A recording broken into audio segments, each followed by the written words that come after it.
Hello दोस्तों, आज की वीडियो में हम देखेंगे कि किसी भी संख्या का प्रतिशत कैसे निकालें और उसके सवालों को हम कैसे हल करें उसको देखेंगे। तो सबसे पहले हम देखते हैं कि प्रतिशत होता क्या है। तो प्रतिशत दो शब्दों से मिलकर बना है, जिसे हम प्रति धन शत। अभी जो इसका जो अर्थ है वो क्या होता है, तो प्रति का जो अर्थ होगा वो होगा प्रत्येक।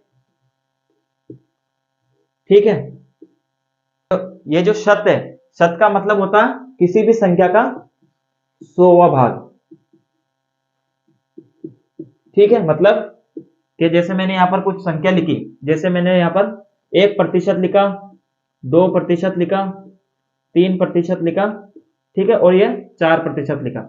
अब इनका जो 100वां भाग होगा वो क्या होगा उसको देखेंगे हम। ठीक है, 1% का 100वां भाग होगा 1/100। ठीक है, उसके बाद में 2% का 100वां भाग होगा 2/100, और 3% का होगा 3/100। वैसे ही आपको 4 का भी निकालना है, और 4 का निकालकर आपको कमेंट में इसका जवाब देना है। उसके बाद में हम इसका एक सवाल करके देखेंगे प्रतिशत का। जैसे यहाँ पर लिखा हो 500 का 5% क्या होगा। ठीक है, अब ये जो का चिन्ह है, सॉरी, अभी जो का लिखा हुआ है यहाँ पर, ठीक है, इसका मतलब क्या होता है, इसका मतलब हम इंग्लिश में तो ऑफ कहते हैं। ठीक है, और इसका मतलब गणित में होता है कि यहाँ पर गुणा का चिन्ह है। ठीक है, गुणा का चिन्ह है, तो यहाँ पर 500 हम ऐसा कैसा लिख देंगे, और का की जगह हम क्या करेंगे, गुणा का चिन्ह लगा देंगे। गुणा का चिन्ह लगाने के बाद में हमें इसका प्रतिशत निकालना, 5 का निकालना है, तो यहाँ पर 5 लगा देंगे। ठीक है, अभी जो परसेंटेज का चिन्ह है इसे हम 100 बोलेंगे। ठीक है, अब यहाँ पर हम बटेवा लगा के यहाँ पर हम 100 लिख देंगे।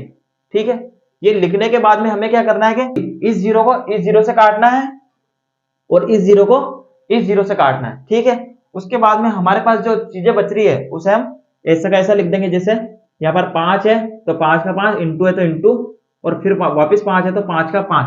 ठीक है, यहाँ पर 1 बच रहा है तो हमें 1 भी लगाना है। ठीक है, उसके बाद में हम क्या करेंगे, 5 का पहाड़ा हमें 5 बार बोलना है, तो 5 का पहाड़ा 5 बार बोलेंगे तो 25 आ रहा है, तो यहाँ पर हमारा आंसर क्या हुआ, 25। ठीक है, उसके बाद में हम एक और सवाल हल करके देखेंगे इसका प्रतिशत का। जैसे यहाँ पर मैंने आपको बताया, तो यहाँ पर भी का आ रहा है, तो का मतलब होता है गुणा का चिन्ह। ठीक है, अब यहाँ पर हम इसको हल करके देखेंगे। जैसे यहाँ पर 1240 है तो 1240 लिखना है। ठीक है, उसके बाद में यहाँ पर गुणा का चिन्ह है, तो यहाँ पर आपको का की जगह गुणा, उसके बाद में यहाँ पर का लिखा हुआ है। ठीक है, अब का की जगह आपको क्या करना है, गुणा का चिन्ह लगाना है। ठीक है, यहाँ पर 40 है तो 40 लिखना है, और उसको बटेवा में लिख के यहाँ पर जो परसेंटेज है, टोटल परसेंट होता है 100 का, तो हमें यहाँ पर 100 लिख देना है। उसके बाद में इसे हम हल करके देखेंगे। जैसे यहाँ पर 0 है तो 0 से 0 गया, और एक 0 से इधर वाला 0 गया। ठीक है, उसके बाद में हमारे पास जो संख्या बच रही है उसे हम गुणा कर लेंगे। ठीक है, 124 बच रहा है इधर से, इंटू इधर से 4 बच रहा है। ठीक है, और इधर से 1 बच रहा है, तो इसे हम गुणा करके देखेंगे। अब जैसे 4 एकम 4 हुआ।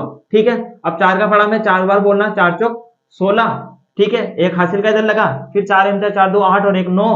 ठीक है, फिर 4 एकम 4, ऐसा कैसा लिख देना, और ये हमारा आंसर आ गया। उसके बाद में आपको क्या करना है कि जैसे यहाँ पर मैंने यहाँ पर 720 लिखा, ठीक है, और यहाँ पर 530 लिखा, और यहाँ पर 1050 का 30% निकालना है आपको, और इसका आपको निकालना है 25%, और इसको निकालना है आपको 33% निकालना है, और इसका आपको जवाब देना हल करके।